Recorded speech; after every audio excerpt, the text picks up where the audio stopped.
Bonsoir et bienvenue encore ce mois-ci pour une capsule 5 à 7 mission CCDM.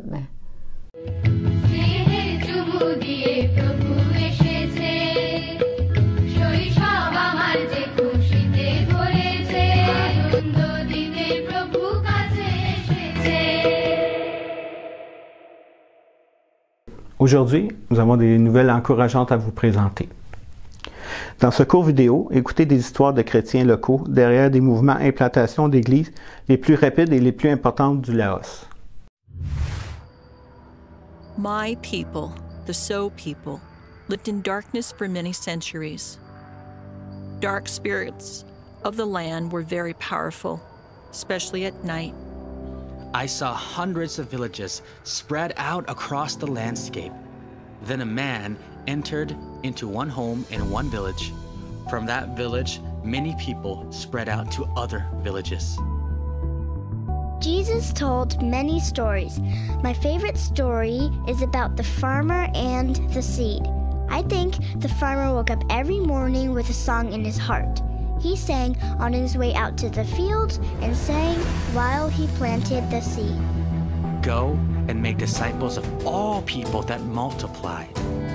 Starting in 2013, we began prayer walking through hundreds of soul villages and other nearby people groups. With over 70,000 people, not a single person knew God.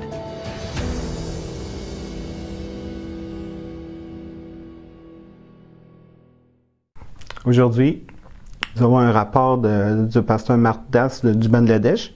Grâce à notre aide financière, le Fellowship national chrétien de Bangladesh a organisé un séminaire familial à Tala, où une vingtaine de familles de pasteurs ont assisté. Ces familles servent dans des zones moins développées du Bangladesh et sont très heureux de se réunir après 20 mois de pandémie. Nous avons mis l'accent sur quelques sujets pratiques: les liens familiaux, la gestion des conflits, l'éducation des enfants et vivre en harmonie là où plusieurs sont impliqués dans un trafic de drogue.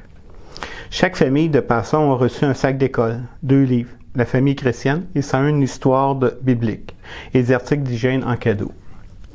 Nous sommes très reconnaissants à l'Église canadienne pour votre amour, votre soutien financier et vos prières. Que Dieu vous bénisse abondamment.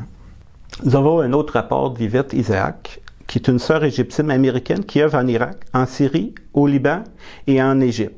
Elle est directrice de la Voie du succès. Nous avons pu faire beaucoup au cours du mois de novembre. En Irak, nos cliniques ont offert des services médicaux et distribué des médicaments gratuits à plus de 500 patients. Nous avons également offert des cours pour sensibiliser à la gynécologie pour 60 femmes, aux soins dentaires pour 60 jeunes dans 5 camps et 2 églises. En Syrie, nous avons continué à offrir des cours de plus de 75 enfants par semaine. En Égypte, la mission a offert des services médicaux à 108 patients, des services spirituels et en plus des activités et des distributions de lait en poudre, des jouets et des fournitures scolaires à 535 enfants. Votre soutien continu nous aidera à plus pour cette partie brisée du monde. Merci à tous ceux qui ont donné généreusement pour aider l'Église touchée par les inondations en Colombie-Britannique. Un montant de 2 500 $ a été envoyé. Pasteur Derek de l'Église Christian Life Assembly nous envoie ses remerciements. Il est très touché par notre aide et notre don. Maintenant, je vais vous introduire Pasteur Lynn, qui va nous parler de l'impact d'un des ministères de notre Église, l'Action du Bon Samaritain. Bonjour, je vais vous parler du ministère de l'ABS, qui est l'Action du Bon Samaritain. Et ça sert à aider des familles qui traversent des situations vraiment difficiles financièrement. Et il y a tellement de gens besoin, il y en a partout. Et si on peut seulement arriver à aider quelques familles, des familles ici et là, eh bien, je crois qu'on va avoir fait quelque chose de vraiment grand. Mais ça, on peut le faire juste ensemble. On peut pas le faire toute seule. Ça prend beaucoup de monde et on doit être ensemble pour le faire. Et j'ai 2 petits versets pour vous dans Hébreux chapitre 13, verset 16. Ça nous dit « Ne négligez pas de pratiquer la bienfaisance et l'entraide.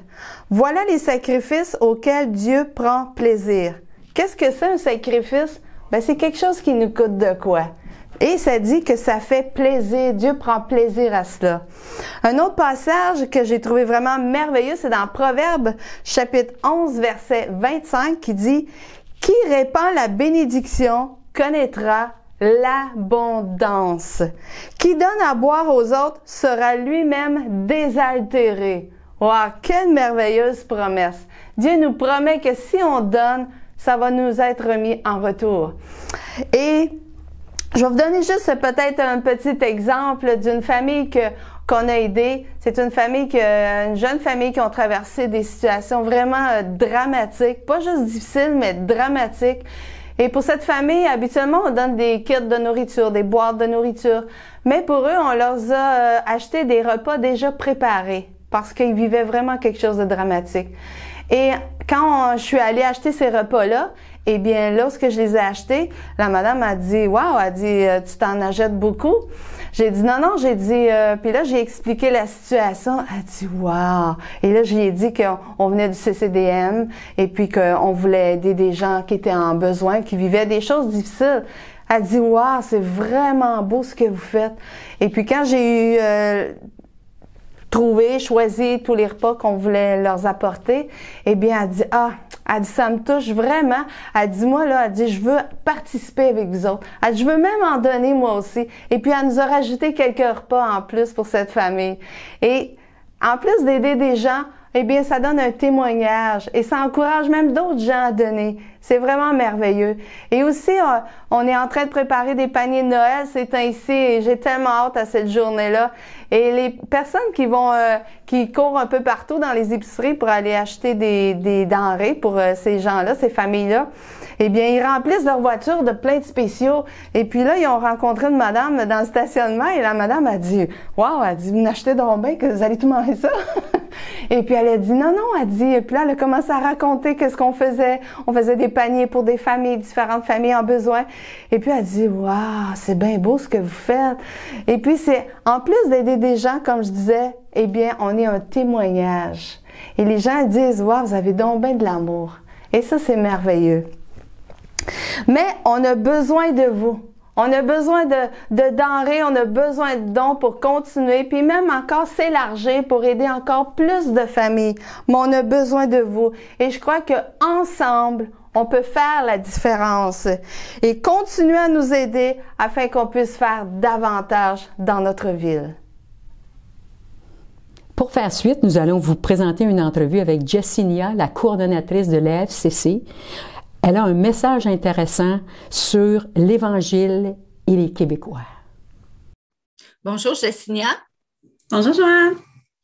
Et tout d'abord, bonjour. Je salue l'Église Carrefour chrétienne et masculin qui, depuis des années, nous supporte dans l'œuvre que nous faisons.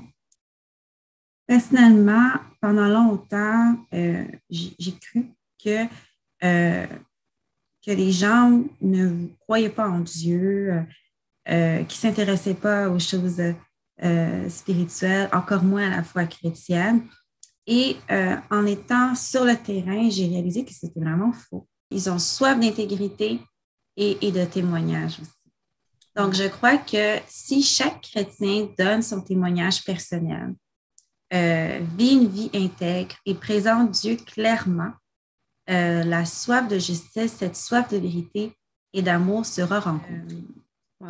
On était au Salon national de la femme de Montréal en début octobre. Ça fait maintenant 7 ans qu'on participe à cet événement-là.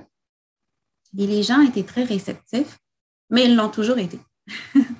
Donc, encore là, c'est de changer un peu la perception comme quoi les Québécois ne veulent rien savoir de Dieu, c'est faux. Les gens ont toujours été très ouverts. Et cette année, ce qui a été marquant pour moi et ce que je ne m'attendais pas, c'est le témoignage finalement de nos visiteurs. Il y a une femme qui nous a dit, ça fait des années que vous êtes là, ce qui est vrai, ça fait 7 ans. Puis elle dit, je passe chaque fois à votre kiosque, vous donnez un beau message, comment je pourrais m'impliquer? Je n'avais jamais reçu ça d'un visiteur, ce désir de vouloir s'impliquer dans notre organisation. Et ça, j'ai dit, wow, ça, on a pu faire notre place, en fin de compte, on a pu gagner la confiance des gens. Une autre nous a dit, elle était plus jeune, elle parlait avec une autre de nos bénévoles. Puis on explique au fond le message de l'Évangile en utilisant la méthode du livre sans parole, donc 5 couleurs. Et rendue à la couleur rouge, elle nous dit, je connais le sang de cette couleur-là, c'est le sang qui a été versé pour nous. Et là, Et là, il nous dit, ben oui, j'ai entendu le message une année précédente. Donc là, on réalise que, OK, quand on prend le temps ça peut être un 3-4 jours d'événement, et on fait ça chaque année, ben c'est une forme finalement d'éducation qu'on donne aux gens sur la foi chrétienne. Donc, si on pense à la génération de 30 ans et moins, donc les milléniaux, 35 ans et moins, 30 ans, 35 ans, il y avait de l'éducation chrétienne à l'école, mais si on pense à ceux qui sont nés en l'an 2000, il n'y en avait plus. On a eu des professeurs qui enseignent le cours d'éthique, culture et religieux, j'espère que je te dis bien ce cours-là, au secondaire, et qui nous ont dit qu'après avoir passé à notre kiosque, ils nous ont dit, écoutez, on ne sait pas comment partager, expliquer la foi chrétienne, puis je trouve que votre façon d'expliquer bien facilement pour nos étudiants, est-ce qu'on pourrait avoir des ressources? Wow. Est-ce qu'on pourrait prendre vos dépliants? Donc ça, c'était à Québec, au Salon national de la femme à Québec. Donc ça, c'est un autre témoignage concernant le fait que les gens sont réceptifs, ne serait-ce que pour connaître c'est quoi la foi chrétienne. Un autre signe comme quoi les gens sont réceptifs, c'est que la plupart des gens, on leur demande, est-ce que vous avez une Bible à la maison? Et la plupart des gens, je ne vais pas dire des chiffres en l'air, mais je pourrais vous dire peut-être 75% des gens, là, vraiment, là, nous disent qu'ils ont une Bible à la maison.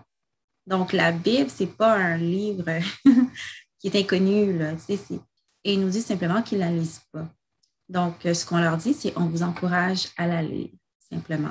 Donc, ça, ce sont tous des petits signaux pour dire que les gens ont des points de référence. Maintenant, nous, notre travail, c'est vraiment de connecter tout ce que les gens en sont avec leur foi et de les amener tranquillement, là, année après année, à connaître notre Seigneur Jésus. Bien, je vous remercie infiniment. C'est vraiment très intéressant et édifiant. Eh bien, c'est merveilleux. On approche Noël. Et nous entendons souvent dans le temps des fêtes l'expression populaire « Jésus est la raison pour la saison ». Et ça, c'est bien vrai, parce que le Père Céleste a envoyé son Fils pour nous démontrer son amour. Et Jésus, c'est le missionnaire total, ultime, qui a laissé sa gloire, qui s'est humilié, qui a pris la forme humaine, qui est venu nous côtoyer, partager nos souffrances, et il a annoncé la bonne nouvelle, il a donné sa vie pour nous sauver.